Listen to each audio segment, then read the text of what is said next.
Hello everyone, welcome और welcome back to my channel. तो guys, आज की वीडियो में मैं आपके साथ इस मोस्ट ब्यूटीफुल ड्रेस का पार्ट 2 शेयर करने वाली हूँ।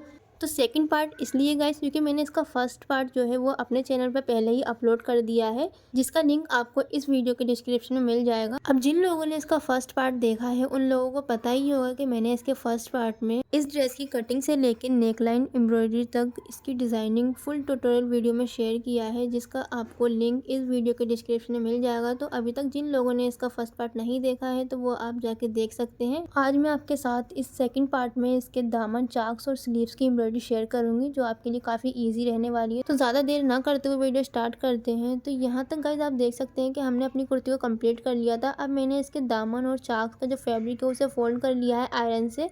अब चाक्स का जो फैब्रिक है इसमें हमने एक्स्ट्रा फैब्रिक को ज्वाइन करना है, तो एक साइड से मैंने पहले ही फैब्रिक को ज्वाइन करके रखा है। अब यहाँ जो हमने ये लाइन विजिबल की है आयरन से, उसी पर हमने एम्ब्रॉयडरी करनी है। तो फैब्रिक को ज्वाइन करने के बाद अब हम इसे फ्रेम में सेट कर लेंगे। अब फैब्रिक को फ्रेम में सेट करने के बाद हम यहाँ पर ये नक्शी का यूज़ करेंगे। तो नक्शी को मैंने हल्का सा खींच लिया है। अब इस नक्शी को हमने बिल्कुल जहाँ से हमारे दामन की लाइन है वहाँ से हमने रखना है इसको लाइन के ऊपर, और इसके ऊपर हमने स्टिचेस लगाते जाने हैं वन बाय वन करके। तो पहले हमने स्टार्टिंग से 2 स्टिचेस लगा के पक्का कर लेना है नक्शी को, ताकि ये नक्शी निकले ना। और स्टिचेस लगाने के बाद हमने सुई को आगे की तरफ ले जाना है और हल्के हल्के हाथ से नक्शी को खींचेंगे और वन बाय वन करके स्टिचेस लगाते जाएंगे इसमें। अब यहाँ गाइज मैं आपको बताऊं कि मुझसे एक गलती हुई थी यहाँ पर। वो गलती क्या हुई थी, यहाँ पर मुझे ये नक्शी नहीं लगानी चाहिए थी, और अगर मैंने लगाई भी थी तो मुझे इसे कूटना चाहिए था। अब इसे कूटने से क्या होता है गाइस, इसमें शाइन भी आ जाती है और ये बैठ भी जाती है, इसी वजह से ये ज़्यादा फंसती भी नहीं है। अब मैं जब इसे लगा रही थी ना तो ये बहुत ज़्यादा थ्रेड में फंस रही थी और ख़राब भी हो रही थी। और बाद में मुझे ध्यान आया कि मुझे इसे कूटना था, तो मैंने इसे बाद में बिल्कुल रेडी करने के बाद इसे मैंने कूटा था। इसीलिए गाइस मैं अगर आपको सजेस्ट करूँ तो यहाँ पर आप सीक्वेंस का वर्क भी कर सकते हैं, ये नक्शी को ना ही लगाएं। अब ये पूरी नक्शी लगाने के बाद हमने इसके दोनों साइड से कसब का वर्क करना है। तो यहाँ मैं आरी की सुई से जो है इसके कसब का वर्क कर रही हूँ। आप चाहें तो इसे नॉर्मल वाली जो सुई होती है उससे भी इसका वर्क कर सकते हैं। अब ये तिल्ले की लाइन हमने इसकी दूसरे साइड भी करनी है। तो यहाँ आप देख सकते हैं कि मैंने दोनों साइड से तिल्ले का वर्क किया, और यहाँ पर इसको करने के बाद आपको इसको नक्शी को कूटना है, ठीक है ना। अब इसके आगे का वर्क करेंगे तो उसके लिए मैंने यहाँ ये पर्ल लिए हैं, और बिल्कुल स्टार्टिंग से हम सुई को ऊपर की तरफ निकालेंगे। उसी के साथ हमने सीक्वेंस लिए हैं, फ्लैट सीक्वेंस। अब पर्ल को हमने बिल्कुल सीधा करते हुए लगाना है इस तरह से सीक्वेंस के साथ। अब दूसरी साइड से हमने इसके सामने से सुई को निकालना है और एक और पर्ल के साथ सीक्वेंस को लगाएंगे। अब उसके बाद गाइस हमने इन दोनों पर्ल्स के बीच में से सुई को निकालना है, और उसी के साथ हमने एक क्रिस्टल बीड्स लिए हैं, और उसके बाद हमने एक ग्लास बीड्स लिए हैं, और उसी के साथ हम ये वही सेम फ्लैट सीक्वेंस लेंगे। अब हमने नीडल में एक क्रिस्टल बीड्स, एक ग्लास बीड और एक सीक्वेंस लेना है, और इसके बीच में बिल्कुल सीधा करते हुए लगाएंगे इस तरह से। अब यहाँ हमारा ये एक पंच बन के रेडी हुआ है। उसके बाद गाइस हमने थोड़ा आगे करते हुए सुई को निकालना है इसी के पल्स के बराबर में। उसके बाद मैंने ये नलकी ली है, उसी के साथ हम ग्लास बीड्स लेंगे, और उसके बाद हमने ये वही सेम फ्लैट सीक्वेंस लेना है। तो नीडल में हमने एक नलकी और एक ग्लास बीड्स और एक सीक्वेंस लेंगे। अब इसको हमने थोड़ा सा तिरछा करते हुए लगाना है पल्स के बराबर में। उसके बाद हमने इसी के बराबर में से सुई को निकालना है बिल्कुल उसी जगह से, और वही सेम नलकी के साथ सीक्वेंस को लगाएंगे।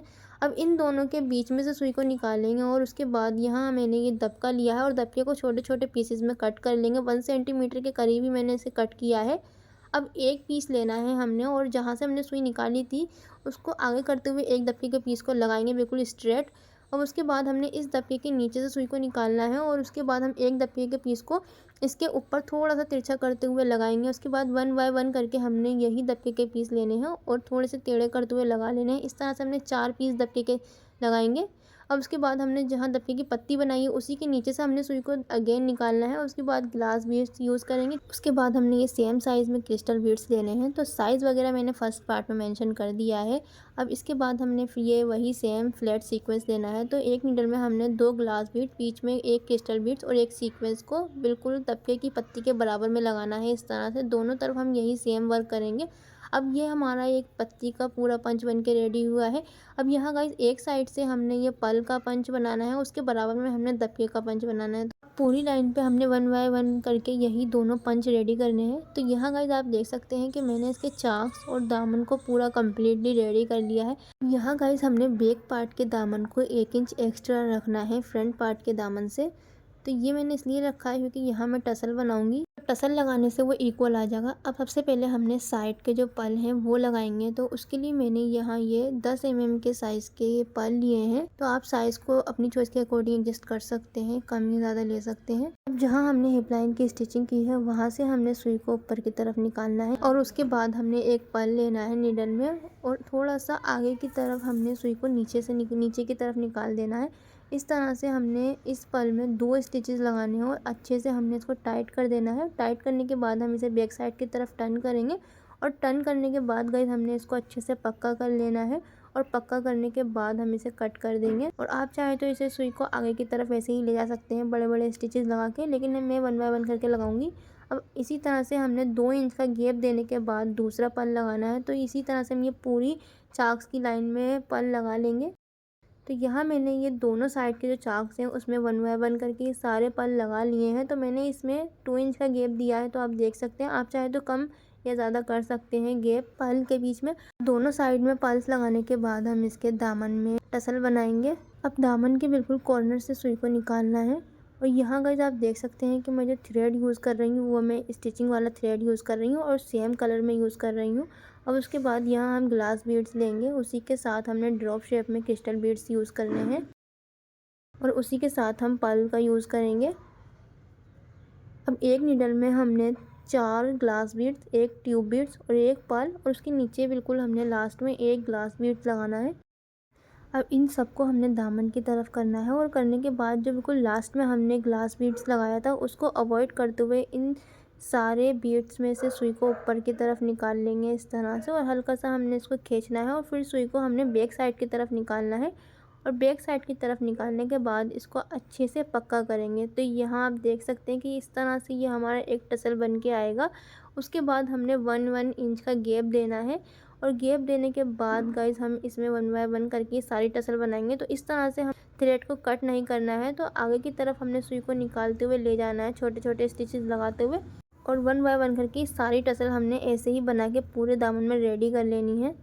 तो यहाँ आप देख सकते हैं कि मैंने 2 टसल बना के आपको दिखाई हैं। अब ये हम पूरे दामन में रेडी करेंगे टसल को।